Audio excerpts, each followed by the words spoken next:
Salut les Wargamers ou passionnés de l'univers de Warhammer 40 000. Je voulais aujourd'hui vous préparer à ce qui va arriver ou risque d'arriver cette année au niveau du lore. Et pour bien comprendre, session de rattrapage pour parler d'un des protagonistes majeurs de l'intrigue, Abaddon, qui a décidé de bien foutre le bordel. Je fous le bordel!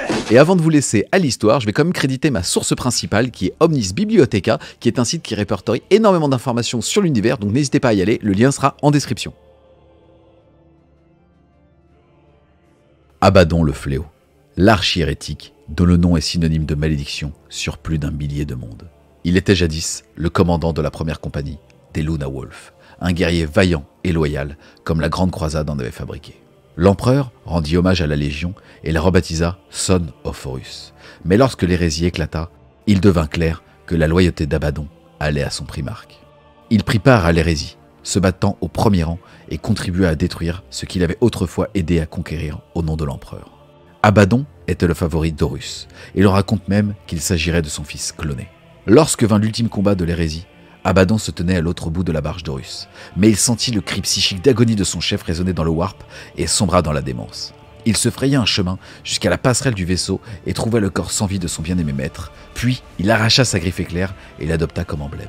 Toutes les fibres de son être réclamaient vengeance, mais Abaddon savait bien qu'il ne restait pas assez de soldats pour espérer remporter la bataille. Le piège qu'avait tendu Horus à l'empereur s'était retourné contre lui, et la guerre était finie. Prenant le contrôle de la barge, Abaddon donnait l'ordre de repli vers l'œil de la terreur et s'installa à la tête des Son of Horus, la rebaptisant alors Black Legion. Il s'évanouit dans le warp et son nom devint légende. Des décennies s'écoulèrent avant qu'il ne fasse son retour à la tête d'une horde diabolique qui jaillit de l'œil de la terreur, attaquant les défenses postées à ses abords pour s'en prendre à l'Imperium.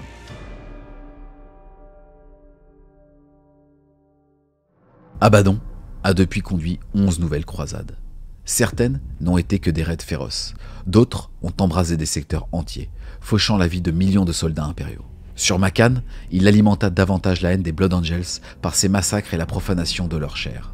Dans les cryptes de la tour du silence d'Uralan, Abaddon fut guidé par un être à la peau dorée jusqu'à l'épée démoniaque, Drakienne, et usa de sa formidable puissance pour se forger un empire au sein de l'œil de la terreur, avant de porter la guerre jusqu'au secteur gothique. L'Imperium parvint une fois de plus à repousser leur horde chaotique, mais paya cher sa victoire. De plus, 2 forteresses noires, de puissantes armes façonnées il y a des millénaires par des êtres inconnus, tombèrent aux mains du fléau. D'autres incursions eurent lieu, trop insignifiantes pour être qualifiées de croisades noires, mais le secteur cadien n'aurait pas de répit tant que vivra cet être maléfique. Les sinistres augures ne laissent aujourd'hui plus aucune place au doute, et même les plus bornés ne peuvent manquer de distinguer une logique dans la série d'attaques qu'ont subi les secteurs environnant l'œil de la terreur. Les astropathes de l'Imperium sont assaillis de visions dans lesquelles l'humanité est noyée sous des océans de sang. Les Aeldari ont averti les humains de l'émergence d'un grand unificateur. En effet, même au sein de l'anarchique œil de la terreur, les anciennes querelles ont été mises de côté sous la poigne de fer d'Abaddon. Les rivalités et les rancunes, telles que celles opposant les World Eaters aux Emperor Childrens depuis la bataille de Scalatrax, sont pour l'instant étouffées. Et même les World Bearers et l'Alpha Légion ont conclu une trêve provisoire. Des dettes et des serments vieux de plusieurs millénaires ont été rappelés, et une horde plus puissante que tout ce qu'on a vu depuis l'hérésie s'est rassemblée, prête à s'abattre sur l'Imperium. Abaddon compte bien réussir là où Horus a échoué. Il désire battre en brèche les défenses du palais impérial et arracher le cadavre de l'empereur au trône d'or. Il a déjà prouvé à maintes reprises qu'il était l'élu des dieux du chaos. Il a passé de longues années à fomenter des pactes démoniaques, à sceller des alliances et à rappeler aux logis renégates les serments qui les lient. Petit à petit, il a tissé un réseau d'allégeance, jusqu'à unir sous sa bannière les planètes rebelles de l'œil de la terreur. En clair, Abaddon escompte bien ouvrir les portes de l'enfer.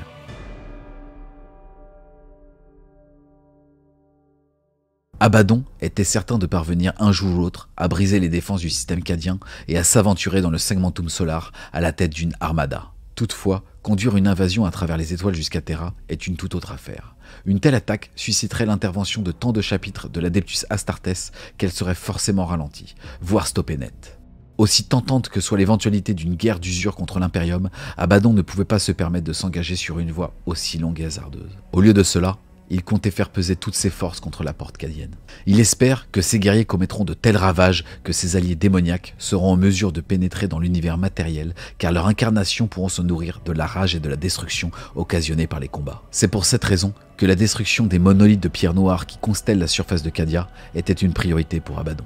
Dans ses visions, Lorsque les légions démoniaques surgiront de l'œil de la terreur, le périmètre défensif de Cadia volera en éclats et d'innombrables armées du chaos seront libres de se déverser dans l'espace réel comme du sang giclant sur une plaie. Les légions de traîtres et les chapitres renégats ayant juré allégeance au maître de guerre formeront l'avant-garde de l'invasion, un fer de lance destiné à percer le cœur du système cadien.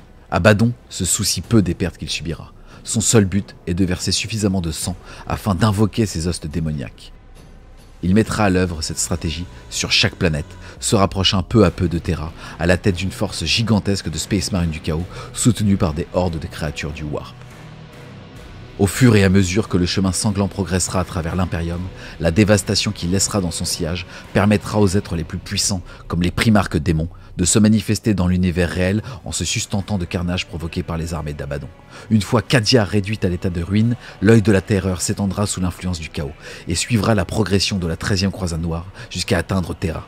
Pendant ce temps, des dizaines de chapitres renégats, tapis dans le Maelstrom, jailliront dans le segmentum solar et forceront les Space Marines loyalistes à livrer bataille sur plusieurs fronts à la fois. Le plan d'Abaddon est d'une ambition inimaginable, au point que nul ne peut l'envisager en dehors d'un chef aussi visionnaire que lui. Il se pourrait même qu'il réussisse. Si cela advenait, l'œil de la terreur grossirait pour englober toujours plus de secteurs de l'univers matériel, créant du fait un royaume cauchemardesque au sein du segmentum solar, ce qui précipiterait inévitablement la chute de l'Imperium.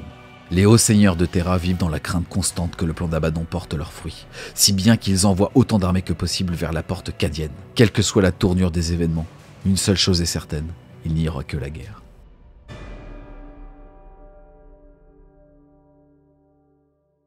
En dépit de la perte de contrôle des autorités impériales sur les secteurs environnant l'œil de la terreur, Cadia resta fidèle à ses préceptes disciplinaires. Afin de combattre les incursions des forces du chaos, toujours plus fréquentes et massives, le haut commandement militaire ordonna que l'ensemble des régiments d'assaut disponibles soient rapatriés sur Cadia. Des centaines de terrains d'atterrissage de fortune furent aménagés à Kasr-Tirok. Des millions de soldats avaient déjà été rassemblés lorsqu'arriva le régiment de Volscani, dont les fantassins étaient considérés par beaucoup comme les plus endurcis qui soient. Leurs vaisseaux de débarquement larguèrent les transports Léviathan sur le sol de Cadia, et alors que le haut commandement se préparait à passer en revue le célèbre régiment, celui-ci révéla sa nouvelle allégeance. Les transporteurs déployèrent des bannières arborant les icônes blasphématoires des dieux du chaos, et l'instant d'après, leurs imposantes armes ouvrirent le feu, détruisant le Léviathan de commandement de Maruskel, le gouverneur Primus. Les troupes de Volscani attaquèrent les Cadiens avec une sauvagerie animale, usant de la férocité et du sens de la discipline qui les avait rendus célèbres. La bataille fit rage autour du spatioport pendant plus d'1 heure, mais celui-ci était si bien défendu qu'il ne pouvait y avoir qu'une seule issue. Les Volscani furent défaits, quoiqu'à un coût astronomique. Le gouverneur Primus ainsi que de nombreux officiers de haut rang avaient péri, et les gradés survivants firent de leur mieux pour établir l'ordre. Tandis que les dernières poches de la résistance éparpillée étaient matées une à une, le seigneur Castellan Urzakar Creed prit la tête des forces cadiennes saignées à blanc, restaurant rapidement une chaîne de commandement. L'imminence d'une incursion majeure depuis l'œil de la terreur ne faisait plus aucun doute, et le nouveau gouverneur Primus, Urzakar Creed, ordonna aux forces cadiennes de s'enterrer, de consolider leur défense et de rassembler munitions, nourriture et eau. Des appels à l'aide d'urgence furent envoyés, et quelques jours plus tard, des missives de Space Wolf et de plusieurs autres chapitres Space Marine arrivèrent proposant vaisseaux et combattants.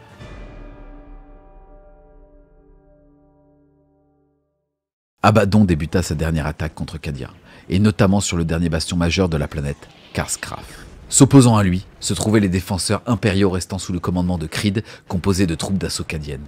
De leur côté, les Space Wolf étaient sous le commandement du seigneur loup Sven Hurlesang.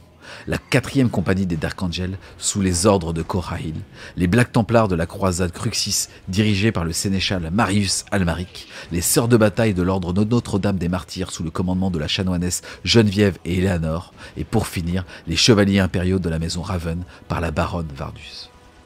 Pendant ce temps, le seigneur Necron Trazyn l'Infini se rendit sur Cadia, comprenant qu'un événement majeur allait chambouler la galaxie. Dans l'espace, les impériaux furent bientôt assaillis par une nouvelle attaque orbitale de la flotte d'Abaddon, dirigée par la forteresse noire Wheel of Eternity.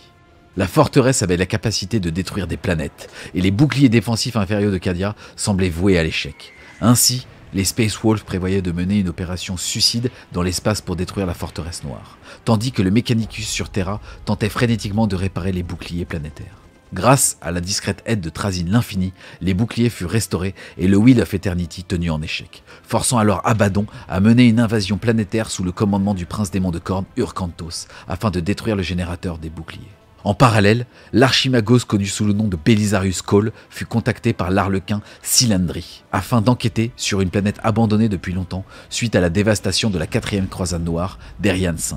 Sur ce monde, il découvrit la présence de pylônes identiques à ceux de Cadia et comprit qu'Abaddon avait attaqué ce monde isolé pour mettre là-bas les pylônes qui empêchaient l'œil de la terreur de se propager. Il fut ensuite chargé par l'arlequin de se diriger vers le monde forteresse afin de faire part de sa découverte.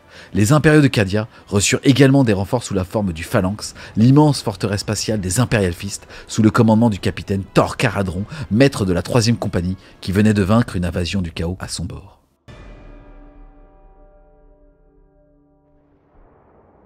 Finalement, après un combat apocalyptique, Urkantos, le prince de Khorne, tua Éléonore, la chanoinesse, et captura le dernier complexe de générateurs de boucliers de Cadia.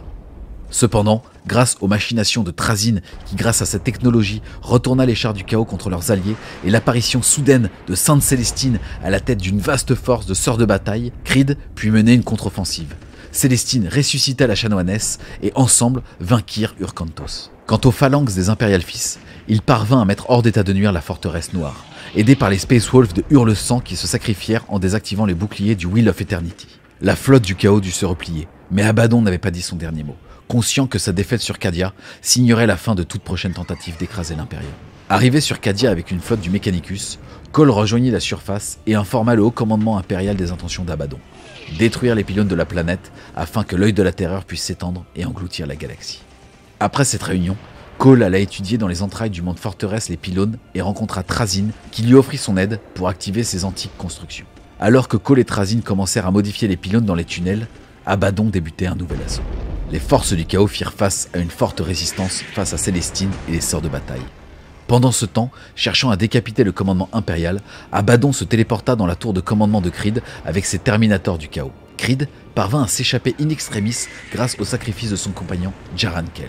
L'avance d'Abaddon dans les tunnels sous la surface de Cadia fut contrée par Trazyn, qui apparut via un Tesseract qui dégorgea alors un grand nombre de forces impériales perdues, rassemblées au cours des derniers millénaires par le collectionneur Necron, y compris l'inquisitrice Katharina Greyfax et sa suite. La bataille dans les tunnels recommença à basculer en faveur des impériaux lorsque les derniers Space Wolves désormais transformés en Wulfen, présents sur Cadia, se jetèrent sur les traîtres. Abaddon affrontant en duel Sainte Célestine, alors que les pylônes commencèrent à s'activer grâce aux modifications de Trazyn et de Belisarius Cawl. Les pylônes commencèrent alors à siphonner le warp, rejetant les démons et commençant même à refermer l'œil de la terreur. Abaddon vainquit Célestine avant de subir une contre-attaque de Greyfax et des derniers gardes impériaux, offrant à Célestine un instant pour lui enfoncer son épée dans le dos, le blessant gravement.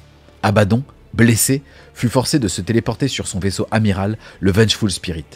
Jouant le tout pour le tout, il ordonna à ses techmanciens d'activer les propulseurs à plasma des gros fragments de l'épale du Wheel of Eternity. L'épave de la forteresse noire frémit, les moteurs luttaient pour vaincre l'inertie, puis lentement, mais avec une vélocité croissante, le Wheel of Eternity quitta l'orbite et fonça sur Cadia. La puissance du choc pulvérisa la planète désormais condamnée et mit à bas le réseau de pylônes. Une évacuation générale fut ordonnée. Célestine aida les survivants condamnés, alors que Creed et ses hommes affrontèrent les dernières forces du chaos. Le Phalanx Imperial Fist guida la flotte hors du système. Et sur la ruine de Cadia, Creed tomba au sol, blessé, et Trazyn l'Infini s'empara alors de son corps pour l'ajouter à sa collection. La 13e croisade noire d'Abaddon était un succès. Cadia était brisée, et la destruction de ses pylônes allait provoquer la pire catastrophe de l'histoire de la galaxie, l'ouverture de la Grande Faille. Mais dans les ténèbres de cette époque cauchemardesque, une lueur d'espoir surgit. Belisarius Cawl s'échappa avec les derniers survivants et avec Sainte Célestine pour guide, il rejoignit Macragge, capitale des Ultramarines, où grâce à une nouvelle armure construite par ses soins, il ramènera à la vie le primarque Roboute Guilliman, annonçant le début de Sombre Imperium. Voilà les amis, maintenant vous savez tout sur l'histoire d'Abaddon et surtout pourquoi l'apparition d'une faille au sein de la galaxie sur l'univers de Warhammer 40 000. Pour faire l'analogie avec le jeu de figurines, il faut savoir que cette faille est arrivée à la fin de la 7e édition et qu'aujourd'hui on est à la fin de la 9e et donc un nouvel arc narratif arrive avec Ark of Omen. Le premier tome s'appelle Abaddon puisque justement on va suivre la suite de la 13e croisade et connaître ses plans pour attaquer Terra. J'espère clairement que vous avez aimé cette vidéo, si c'est le cas n'hésitez pas à mettre un petit pouce bleu, à la commenter, à la partager. Si vous voulez soutenir French Wargame Studio, n'hésitez pas à aller faire un tour sur son Tipeee, le lien sera en description, et moi je vous dis à plus les Wargamers.